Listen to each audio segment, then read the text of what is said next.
All right, friends, it's a little after 10. I know we have some people in Lewis Hall enjoying our refreshments, coffee and snacks.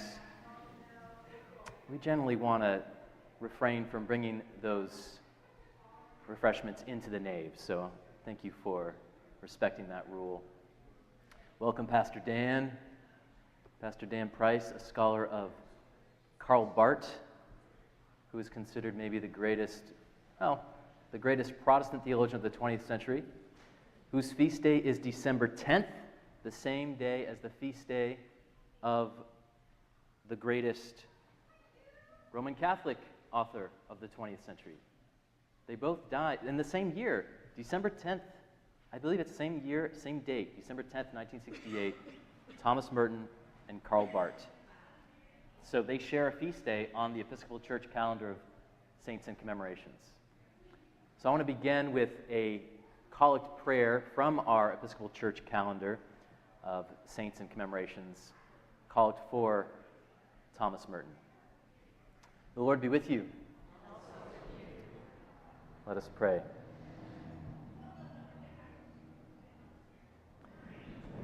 Gracious and loving God, you called your monk Thomas Merton to proclaim your justice out of silence, and moved him in his contemplative writings to perceive and value Christ at work in the faiths of others. Keep us like him steadfast in the knowledge and love of Jesus Christ, who with you and the Holy Spirit lives and reigns, one God, forever and ever. Amen. Silencing phones, yes. We'll go over some housekeeping in just a bit, but first, good morning, everyone. Welcome to Christ Church Eureka. My name is Father Daniel London, and I have the privilege of serving as the rector of this beautiful church in Eureka, a town that Thomas Merton visited. And whoever you are, wherever you find yourself on your spiritual journey, we're so glad you are here. And that open-armed welcome and openness, at least for me, is inspired by Thomas Merton, and I know he's inspired many Episcopal priests like myself. So a few housekeeping items. Our restrooms are past these big back doors and to your right. And then we do have food and coffee in Lewis Hall, which is past these back doors and to your left. And we humbly ask that you not bring any food or coffee into the nave, but we'll have plenty of time. We'll have a good hour set aside for lunch, where you can enjoy food and coffee. You can, if you have water, you can enjoy your water in here. I was just thinking, this is sort of an inside Merton joke, but Lewis Hall is named after one of our former rectors, Father Lewis. But today we can imagine that that is spelled L-O-U-I-S. That is the religious name of Thomas Merton. He was Father Lewis or Father Louis. So today that is Louis Hall or Lewis Hall. So we will be here until noon. David's going to lead us in some content until noon. And then we'll have a lunch break, which will last a whole hour. And that'll last till 1. And during some of that time, we want David to have some time to eat and get some sustenance and be refreshed. But then during some of that time, he will be selling his books at a discounted price. We just saw at Eureka Books that they have already sold 7 copies at Eureka Books, and they have only a few left. I don't know who was able to convince them to buy those books because they're very expensive. I feel like that might have been Elizabeth Harper Lawson. But they are selling them there. There are a few copies here, and so he will be selling those during the lunch hour and signing those as well. We'll reconvene here at 1 p.m. for the second half of today's content. And today is, we've called it a workshop, but I invite you to think of it more as a retreat. We will also be selling some Labyrinth ceramic pottery art, as well as some Dawson merchandise left over from our recent revival. We'll reconvene here at 1 for the second half of the day, and that will conclude, that time will conclude at 3 p.m. Okay? Any questions about housekeeping? Yes, Steve wants to add something. If anyone has a check-in or register, you can do it at any time at the If anyone has not checked in or registered, you can do it anytime at the table in the back. Thanks, Steve. All right, I promised I'd keep this introduction short. That was the housekeeping items.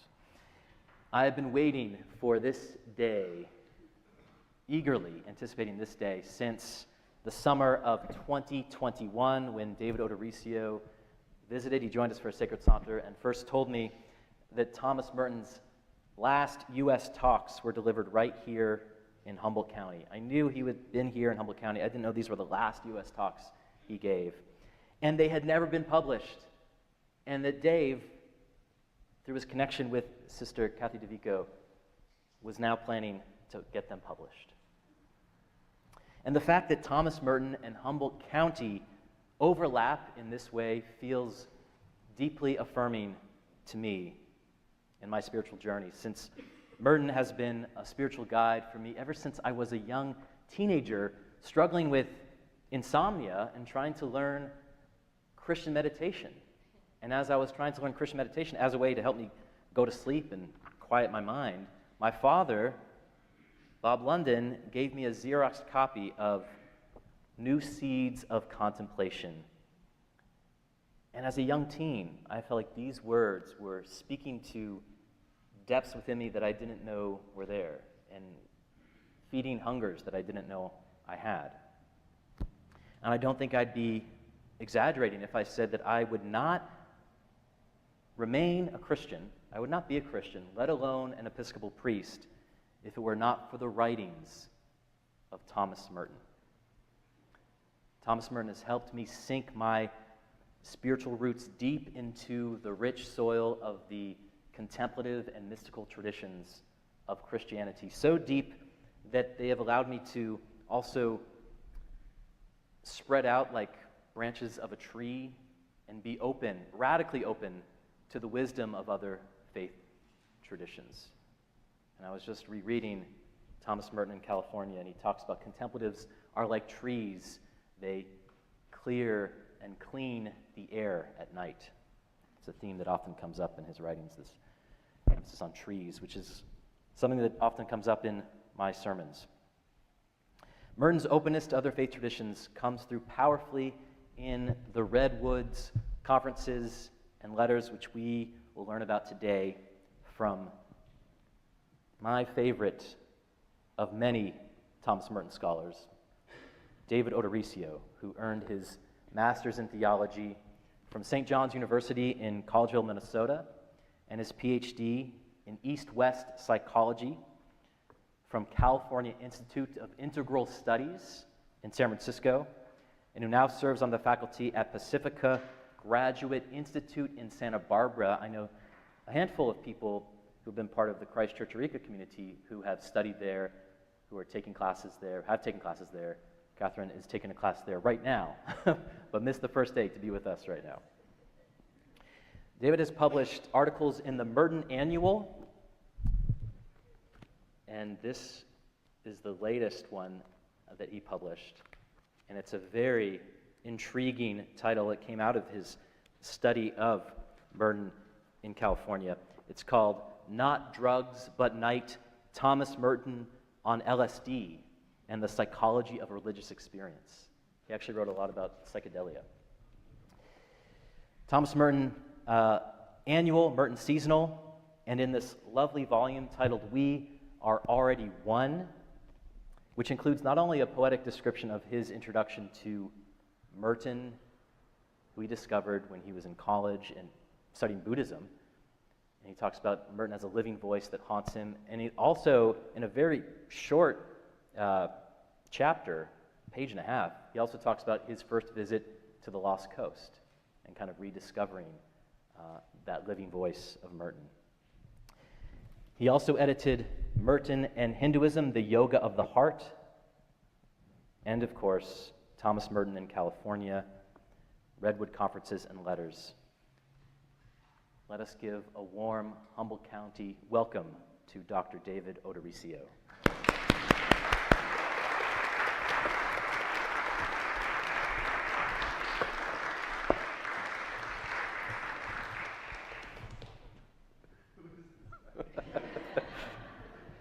how did you find him? Oh, I'm lost in the Lost Coast. You're lost. Okay. Lost and found. Lost and found. On the Lost Coast. Hi. It's a pleasure and a gift to be with you today. Thank you. Can you hear me okay in the back? Okay. Thank you. Thank you, Daniel. Thank you, Ashley. Thank you to the hospitality and the extraordinary generosity of Christ Church Eureka.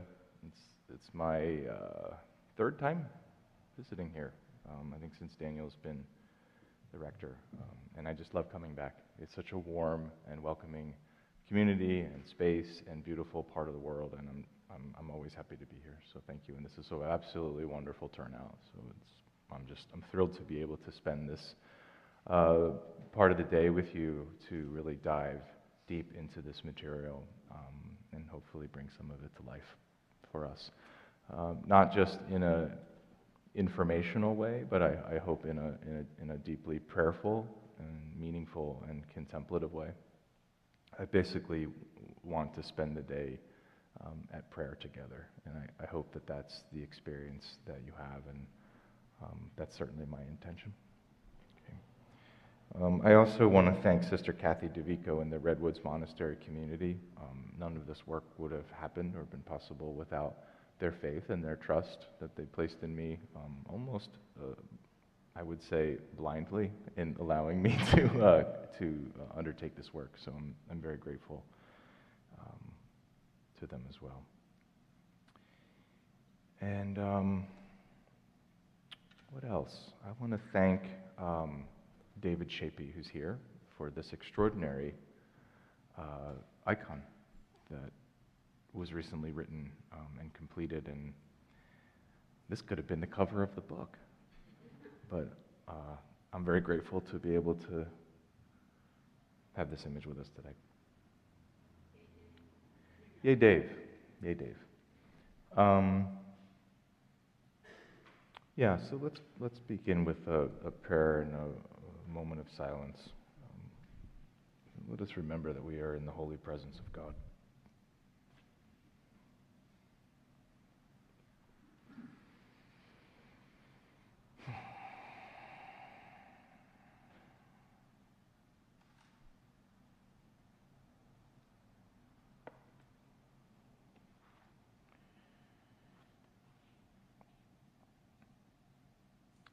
And this is a prayer from Thomas Merton. Lord, help us in all that we do and think to come closer to you and to love you more and more through Christ our Lord. Amen. So what I'd like to do is, as Daniel mentioned, I'd really like to treat this like a retreat, and we're basically on retreat together for the day. So I don't want to just talk at you, but I want to spend this time with you. So I'll present some material, and hopefully we can also spend some time being together in silence. We can practice some centering prayer together. Is that something that folks might be interested and willing to? I know that there's a centering prayer community here at Christ Church, so folks are familiar with that practice. And then I also would like to spend some time getting to know you and some time for you to continue to deepen your relationship and get to know one another. Are there folks here that are not regular members or attendees of Christ Church? Oh, wow. Wow, wonderful. Great. Okay. All right. Well, we're all friends here. We'll just become more friendly. Okay, so I just want to invite you to really step into this time. I mean, you've decided to spend a significant portion of your Saturday here instead of weeding your garden or going for a beautiful walk on the coast. So I'd like to invite you to take a moment to really check in with yourself and ask yourself why you came, what you really hope or would like to receive from this day, from our time together. Basically, what has called you here?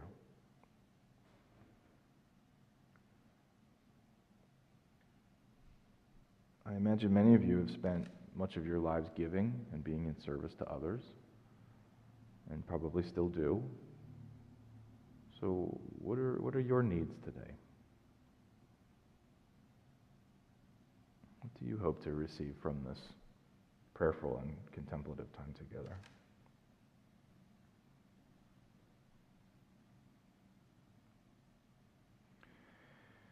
And just a gentle reminder that time is something that's given to us. And it's given to us, it is a surprise, because we do not know how many grains of sand are in our particular hourglass.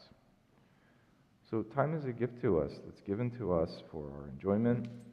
And Merton does a very beautiful thing in these conferences where he talks about the contemplative relationship or approach to time. And he's really commenting on how time is treated in our contemporary modern society and culture. That it's a race against time. Time is almost an enemy that we have to fight against. Right? But time is a gift. So I want to invite us into presence. Full awareness and presence in this moment and in our time together. Right? That the sands in the hourglass are slowly drifting.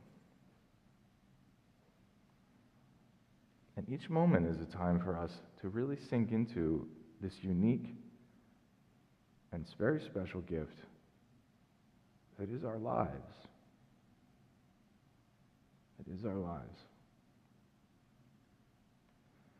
And as we will look at shortly, it's a continual invitation to say yes, over and over and over again, to continue to say yes to this life. That regardless, absolutely regardless of the path that has been laid before us, it's a choice.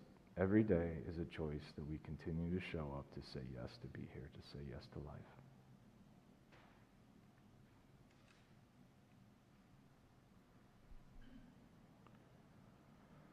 So this is an invitation to sink into presence and to come fully aware of the presence of God and to practice that presence of God in the present moment. So I'd like to just sit together just briefly. We'll do like 5 minutes. 5 minutes of silence never hurt anybody. Right? So let's do 5 minutes together to really fully come into presence. I'm going to set a timer. You don't have to do anything. It's just an opportunity to pay attention and to just notice. Just notice what's swimming around in your energetic sphere this morning. It might still be the breakfast that you cooked or ate or rushed out the door, or a person that you're seeing this morning and you haven't seen them in a while. Take a moment to take a few breaths.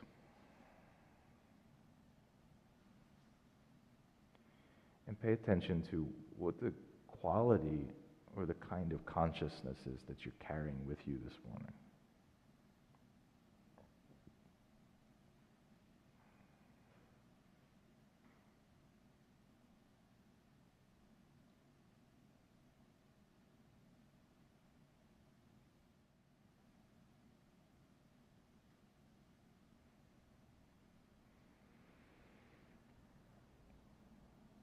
As you continue to sink into this space together, if you're in more of a rabbit kind of mode or a monkey mind kind of space,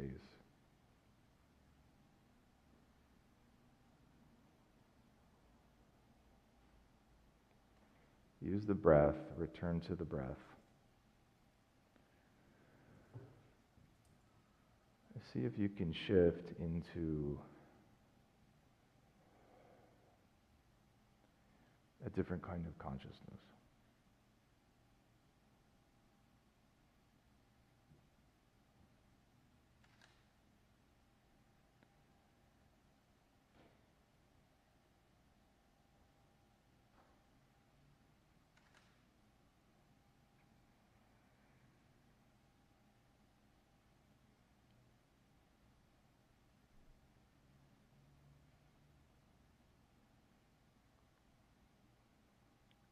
sometimes it helps to use a mantra or a sacred word or a sacred phrase.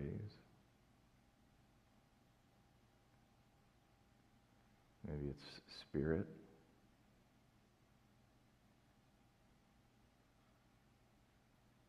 Or hope.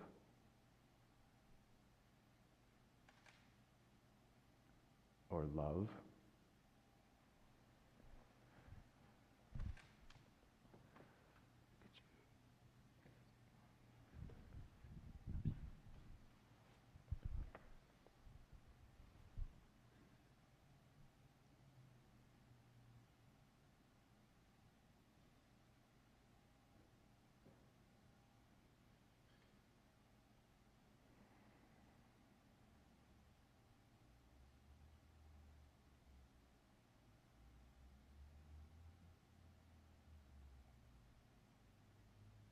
And just keep returning.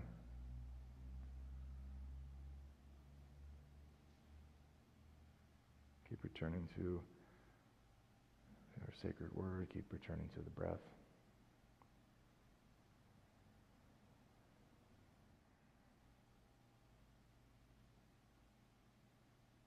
We are practicing the presence of God.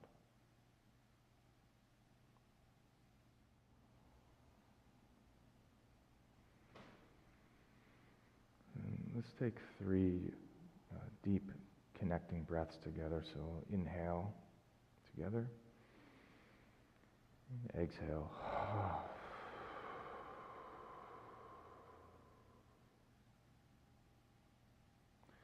And do that 2 more times.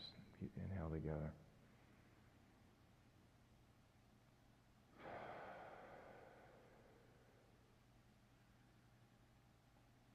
And last time.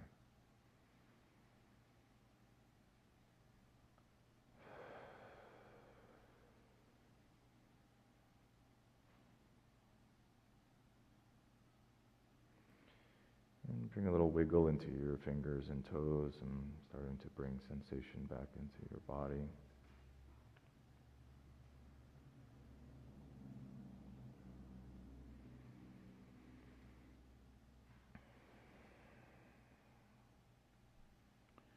If you want to take a minute to journal or jot down anything that came to you or any reminders or any messages about time and the gift that our time is on this planet, the gift that we've been given.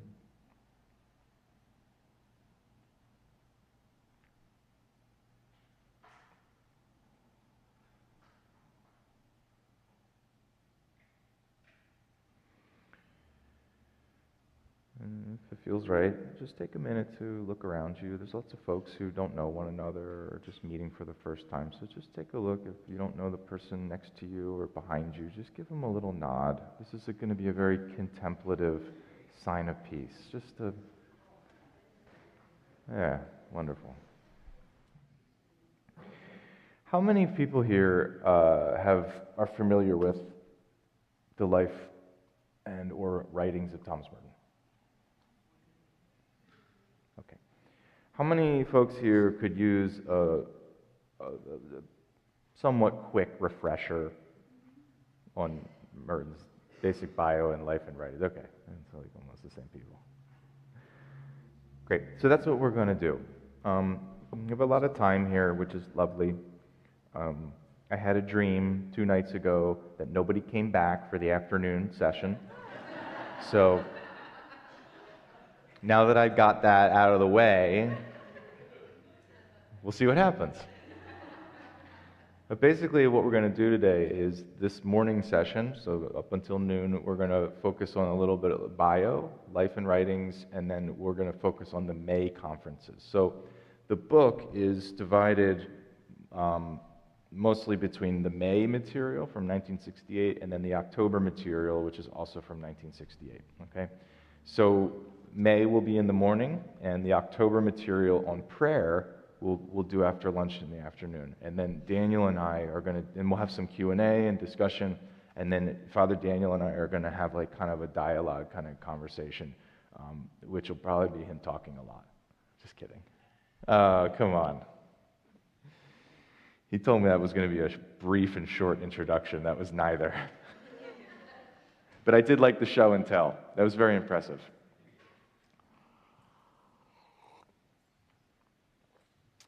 Okay. Thomas Merton is born in France. That's something that a lot of people didn't know or don't know. He was born in France, January of 1915. He was the son of two artists, Owen and Ruth. Owen was from New Zealand, and Ruth was from Long Island. Okay. In 1916, they moved back to Long Island, and when Merton was about 5, 6 years old, he lost his mother. She died from cancer. They returned to France with his father. His father continues his artwork. This is a painting, by the way, from Mont Saint-Michel. This is I believe it looks like oil, from Owen Merton. And then Merton loses his father when he's 16. His father dies from a brain tumor. So by the time that he's an adolescent, he's a teenager, he has lost both of his parents, and he's basically an orphan, and that's how he experiences himself. And that's sort of a story and narrative that he carries with him throughout his life.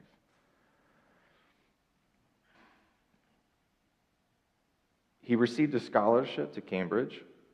However, he lasted just barely 2 years because of his decisions that he made during his time at university, which included fathering a child with a woman, a young woman. He believes, and Merton scholars believe, that they both died during the bombing of London during the Second World War, because there's never been any mention of them, and they've never resurfaced, which they certainly would have because of Merton's best-selling autobiography, which we'll talk about in a moment. So because of the issues that Merton had at Cambridge, he moves back to New York. He enters Columbia, and he's able to graduate from Columbia both with an undergraduate degree as well as a master's degree in English literature. He wrote his master's thesis on William Blake, the British Romantic poet. He enters the Catholic Church. He's baptized on the Upper West Side at Corpus Christi, which is right near Columbia University. And then he gets a teaching position at St. Bonaventure's College in Olean in upstate New York. Because of his history and the decisions that he made while he was at Cambridge, his decision to enter, or his desire to enter the Franciscan order, was declined.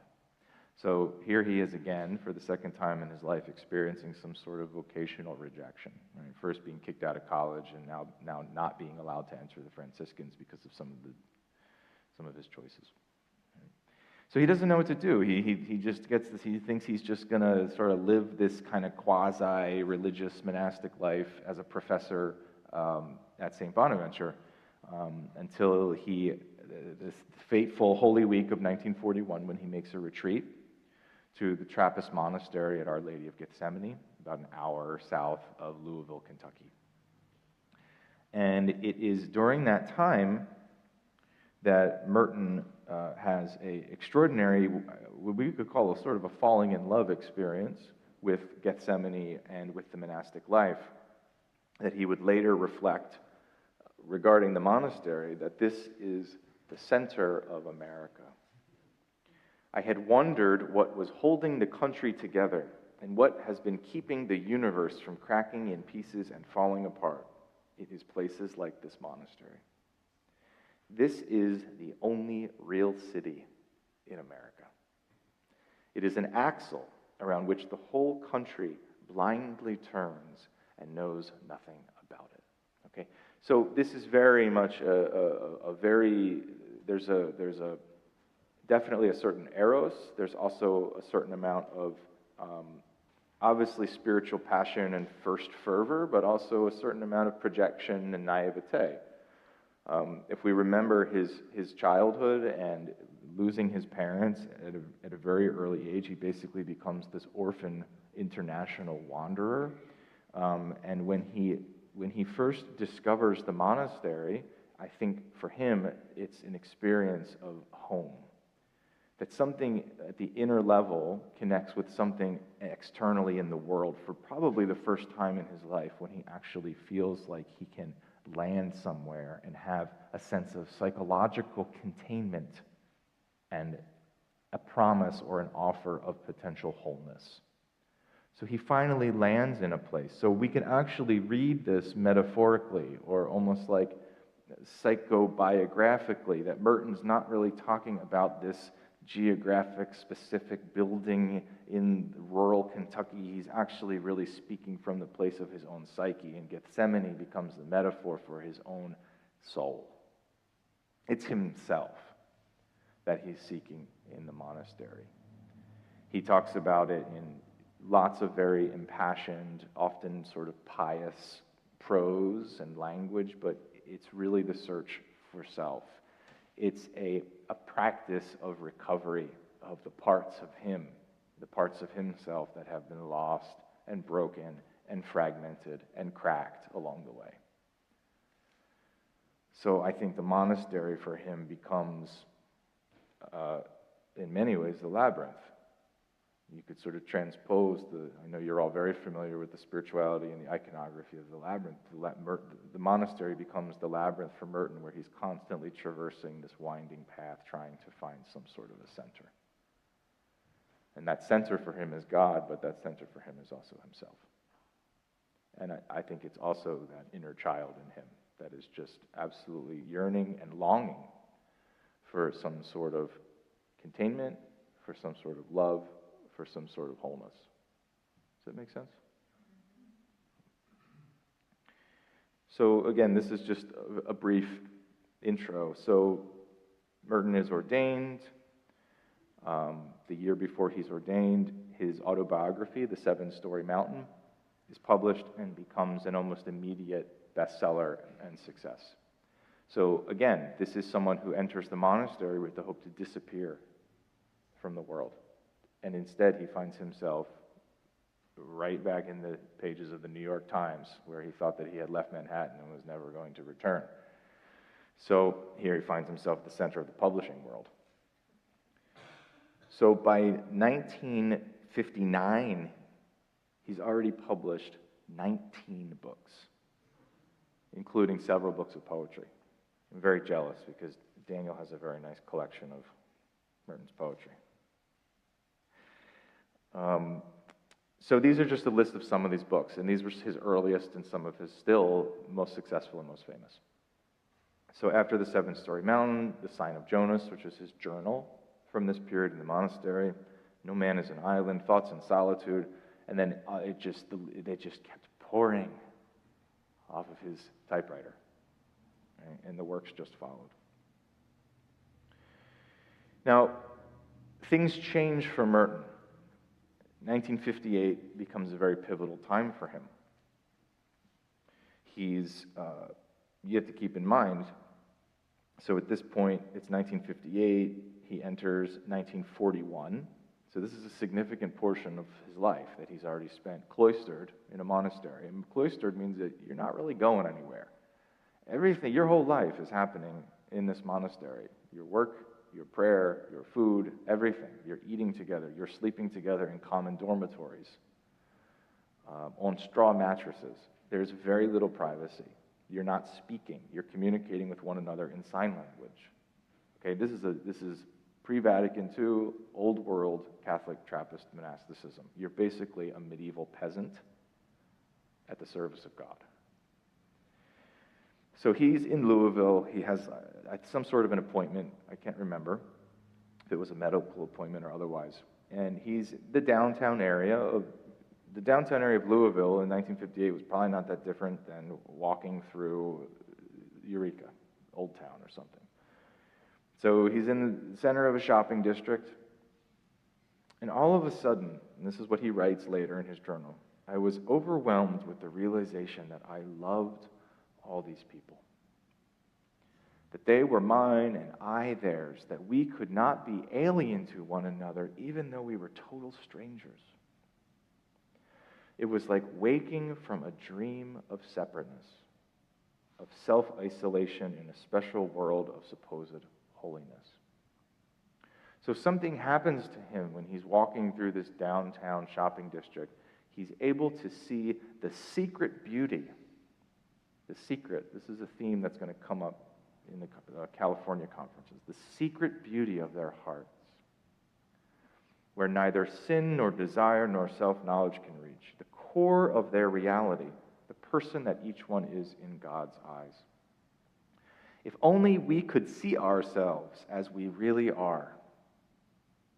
If only we could see each other that way all the time, there would be no more war, no more hatred, no more cruelty. I suppose the big problem would be that we would fall down and worship each other.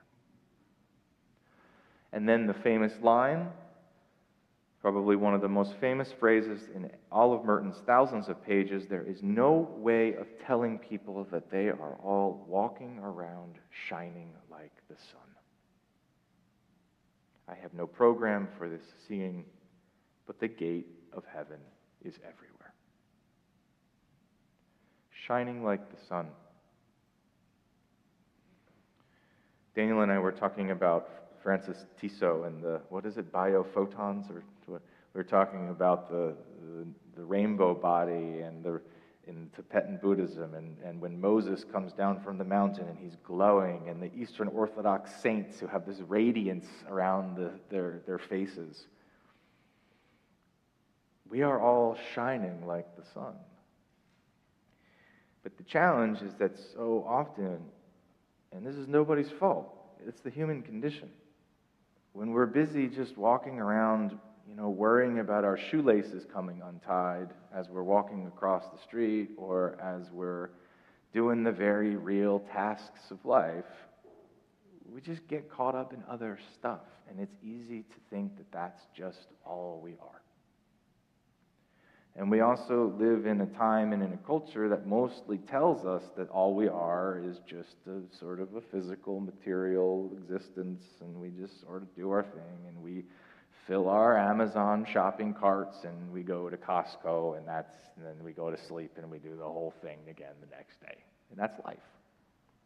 But I know for Merton, and I'm pretty sure for most people here, a lot of you have probably had a sense for a very long time that that's not all there is to life.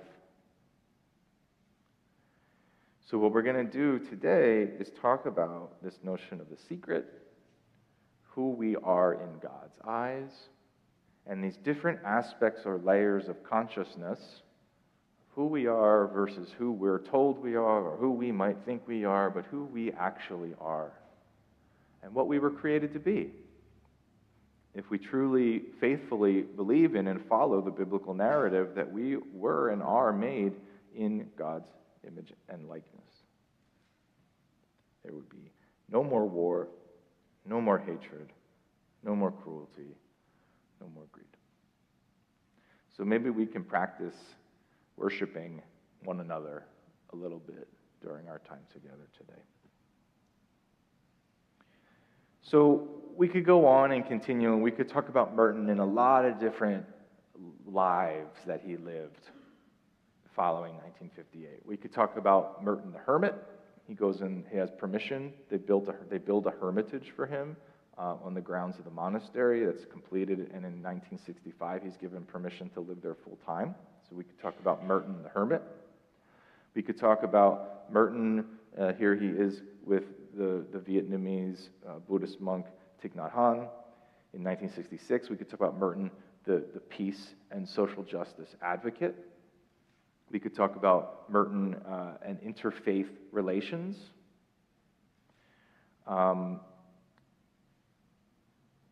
We could talk about Merton as the novice master. This is an image here of him on your right with the celebrated pole in the middle of the room, that when you listen to his novitiate conference recordings, he's constantly making jokes about the pole that's right in front of him. So we could talk about Merton as the novice master and mentoring and teaching young monks. We could talk about Merton and his relationship with women. We could talk about Merton and the mythopoetic feminine. We could talk about Margie, the young nurse that he fell in love with in 1966, and had an absolutely heart-opening and gut-wrenching romantic affair with her. So we could talk about Merton the artist, the calligrapher, following in the footsteps of his parents. But what we're going to talk about today is Merton in California. So after a lifetime of cloistered monastic living, where he was not allowed to travel, he was not allowed to teach or give workshops outside of the monastery, finally, in 1968, because of a new abbot, he receives permission to travel. And one of the first trips that he takes a trip first in May, he comes out to Redwoods, and then he takes a trip again in September and October where he goes to Alaska and California. And he also goes to Christ in the Desert Monastery in New Mexico also as part of that first trip. So we're going to talk about the California leg of this journey, and here's a photograph that Merton took on the Redwoods, somewhere along the Redwoods Highway, I would imagine. Avenue of the Giants, thank you. Yeah, that's what I meant. So, the book.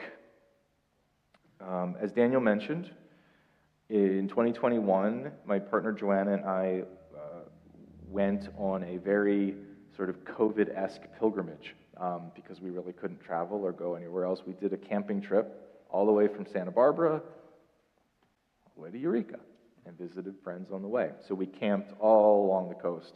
When we stopped at Santa Cruz, and we stopped, did we go to Muir Woods? I can't remember. But we ended up at the Lost Coast and Redwoods Monastery. And that was when the conversation happened between Sister Kathy and I that led to this opening of this treasure chest of material that eventually became the book. So this is an image here. How many folks here have been to this stretch of the Lost Coast, the Sinkyone Wilderness? Wow. Wow, amazing. Wonderful. Then you already know the extraordinary, wild, rugged beauty that is already all around us, but especially in that stretch, particularly those 3 miles between Needle Rock and Bear Harbor, which is along the Lost Coast Trail. So here's the map. My apologies to anyone from Cloverdale, because that's not where it is. And if you live there, you know that. That was an oversight. Everybody needs an editor, even editors. So here's a little map of everywhere that he's been. And I, when I was traveling up here, I came by plane, so I flew from Santa Barbara to SFO to here. And it struck me when I was at the airport, and I was just like, I'm basically following, I'm reliving this journey as I'm reliving this journey, and as I'm living this journey. Right? And it really struck me because when you read Merton's journals, he's basically outlining each one of these stops. Now, in the May trip, I can't remember, I'm going to get him confused, I always do. One of the trips he does by car, so he stops at the Madonna Inn in San Luis Obispo, and you can really do the kind of pilgrimage with him, and then he also takes planes as well. But it's just wonderful to journey with him, whether it's the daiquiris that he orders at the airport, or his commentary on the men's urinal at the Madonna Inn. For those of you that have used it, you know that it's a giant waterfall with like a rock face. So you can do this journey with him in Northern California. And then, of course, here. So this is your backyard, which you're going to be very familiar with.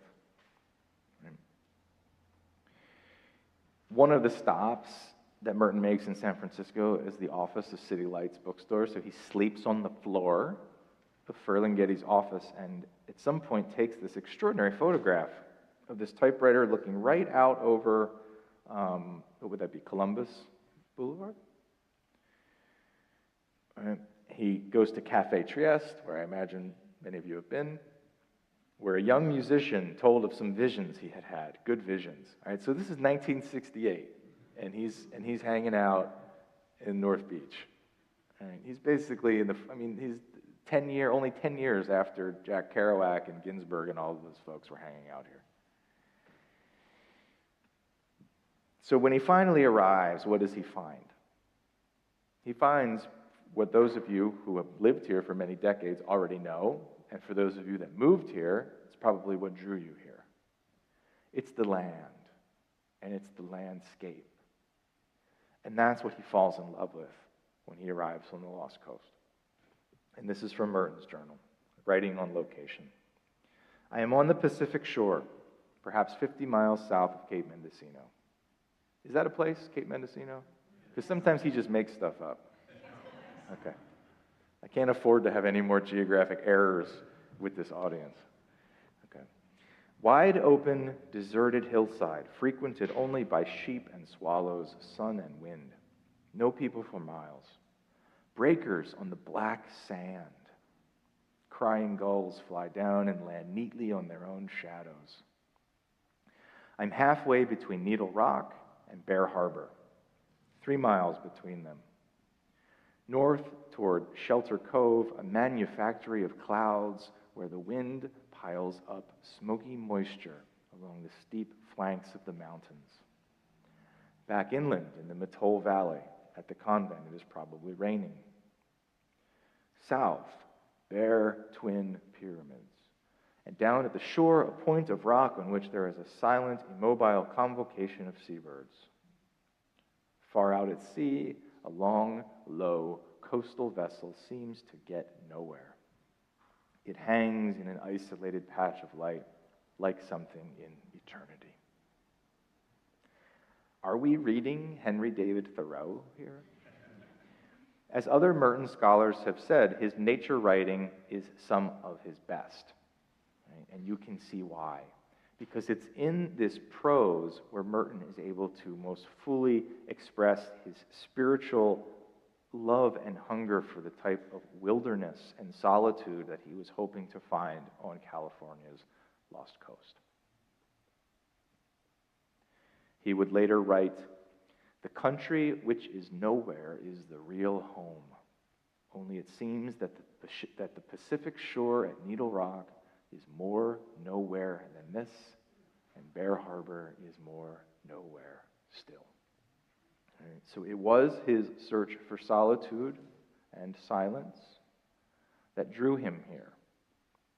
He was considering a physical change in location, and there was some conversations with his abbot to actually relocate and live as a hermit on the Lost Coast, and then he would have connection with the community at Redwoods Monastery. So that's what's in the forefront for him. He would later write, "I need the silence and the emptying, a radical change in my ideas out there. My desolate shore is Mendocino. I must return." Okay, so something is happening for him. There's a connection between the external landscape, the physical geography, and Merton's internal spiritual search. They are intimately connected, as I'm sure it is for many of you that are fortunate enough to live in this extraordinary land. Right? The openness, the vastness, the endless horizon that faces east. I mean, it faces west, but it goes east in Merton's mind, because you have to remember the tremendous influence of Buddhism and Hinduism and Eastern practices on his contemplative imagination. So for him, the west-facing Pacific faced east. Right? So all of these things come together for him on the Lost Coast and created such a tremendous and tantalizing opportunity for increased solitude and silence. So that is the landscape, and then here's the monastery. He was absolutely enamored with this place, including its community.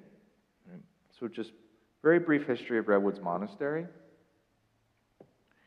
Merton wrote that this is one of the most important places in the church in America. One of the few places where you've got a real contemplative community. Okay, now, of course, there was some embarrassment around that. But he is, even if we read this as some sort of projection, he's finding something there in this small community of maybe a dozen women at that time. He's finding something there that he was looking for in himself. So we could reread this, Merton could be saying, this is one of the most important places in the church in America for me, in my mind.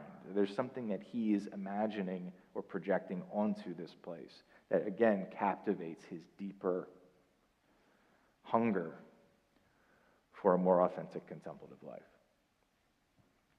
So Redwoods Monastery is a Cistercian order founded in the Burgundy region of France in the 11th and 12th century.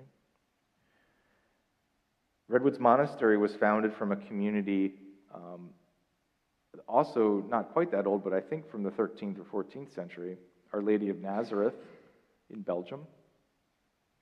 And it was in October of 1962 that 4 sisters from that community left by ship and arrived in New York a week later.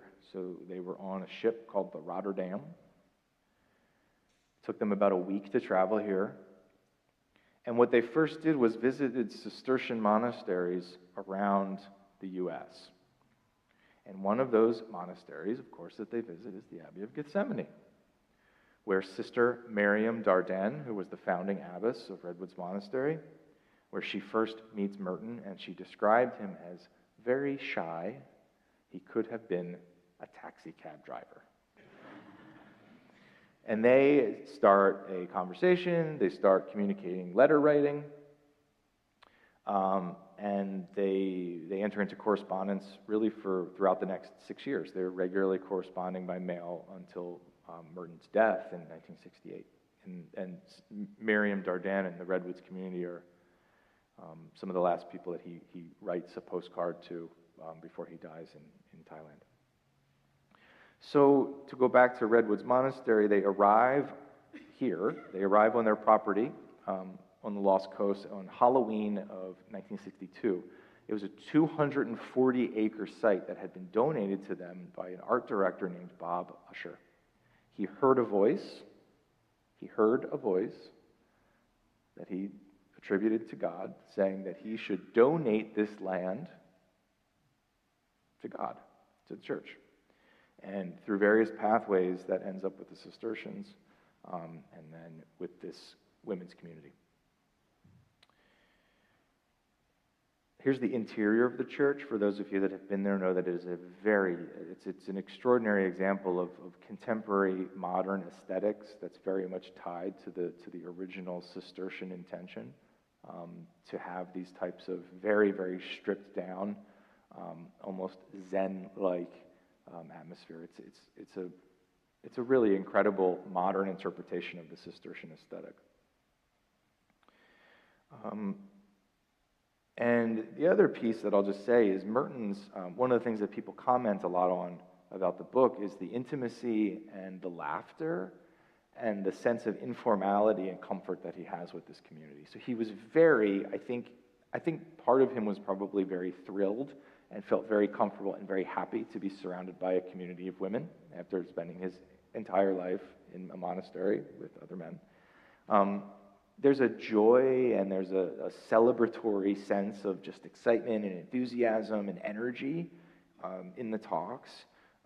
And as I mentioned, there's a tremendous amount of laughter. They have so much fun.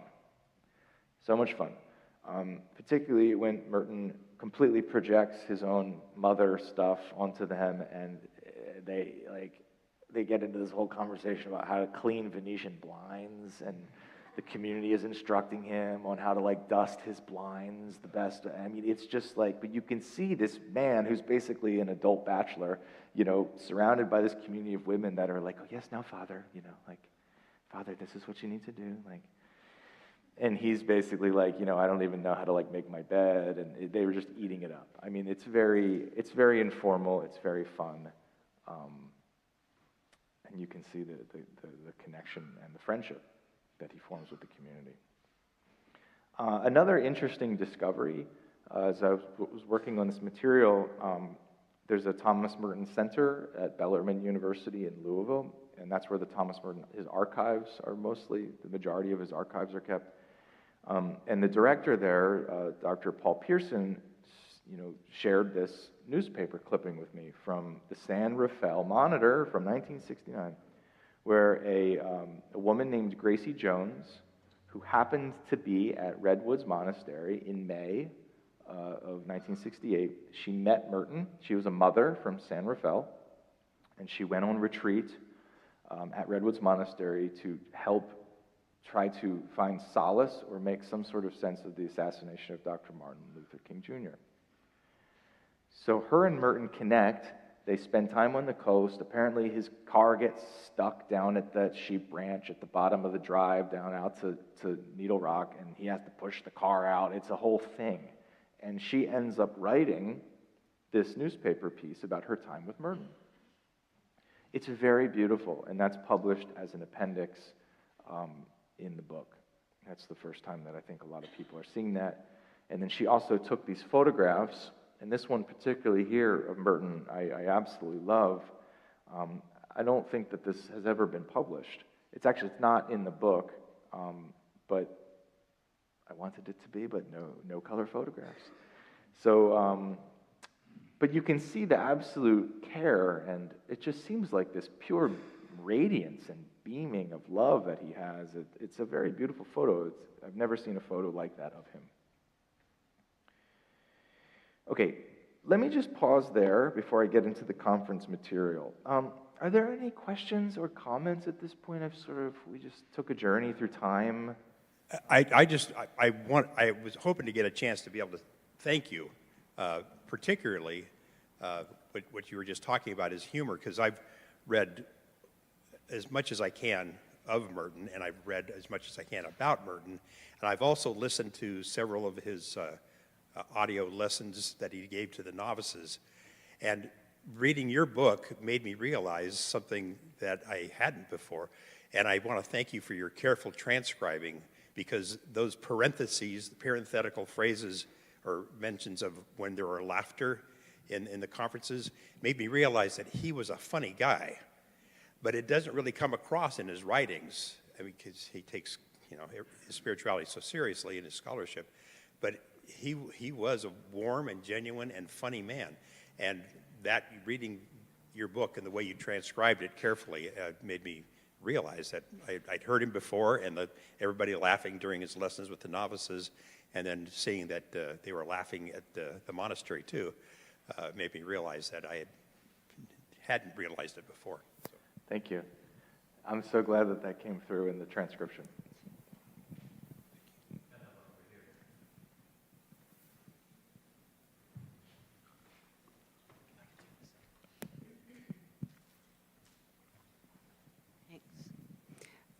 I was struck by his relationship with Gracie, and I went and read the appendix of her writing, and it was just amazing to me that he would just grab onto her, and what I got out of it was that she was in pain, and that's why she was at the monastery. And the story felt like he saw that bright, shining like the sun woman, and she wrote about how, there was more about how that meeting influenced her whole life, and what a gift that was that she received, as well as he received. So, thank you.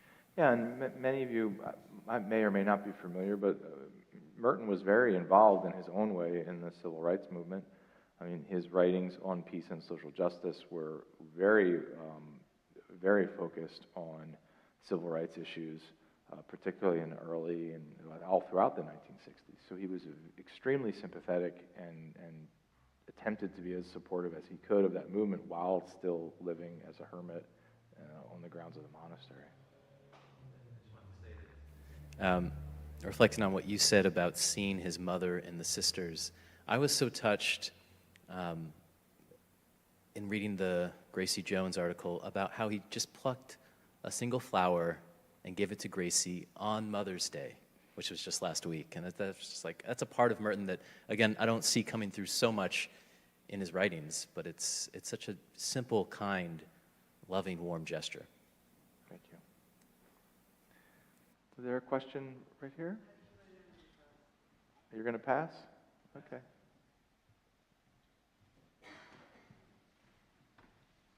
One of our many Davids. Hi, thank you. It's a pleasure to be here today, and thank you for bringing this to us. I'll keep it brief. I'm new to this community, and I'm new to this church, and I had no idea who Thomas Merton was, to be quite honest, except for the mentionings that have been happening on Sundays here for a while. But it's just really beautiful how he appreciates the land here and the Lost Coast very much in the same way that I appreciate it, and that's why I'm here. I've told more than one person, I felt like the land has whispered to me to be here and settle here. And to see this reflected back to me in your presentation today and in the words of Thomas Merton is just so meaningful. So I'm just looking forward to the next few hours, and once again, thank you. Thank you. That was very beautiful. I appreciate that.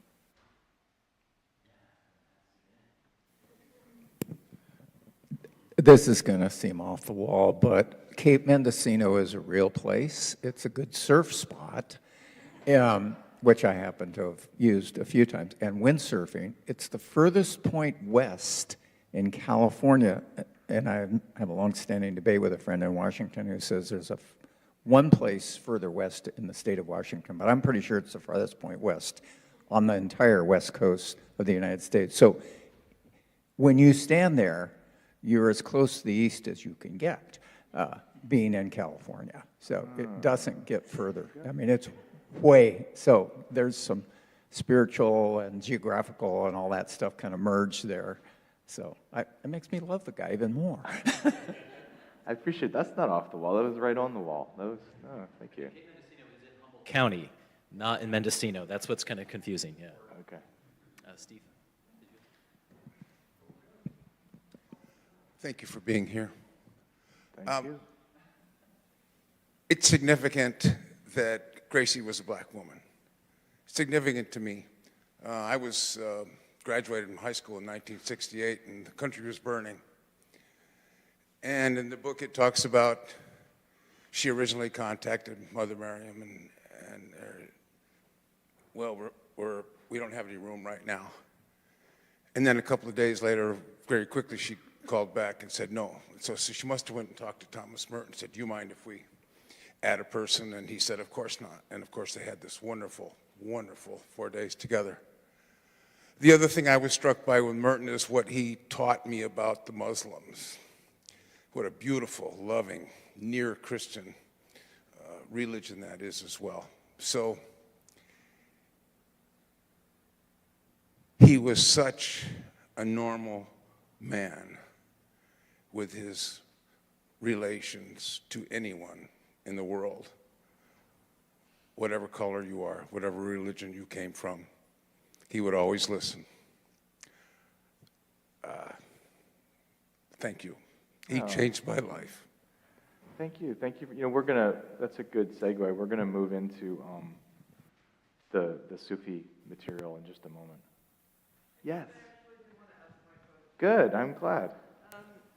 Just having lived near the monastery for 30 years, I grew up kind of with the understanding that he had helped in the selection of place and the founding of the monastery, and I'm not sure if there's any truth to that.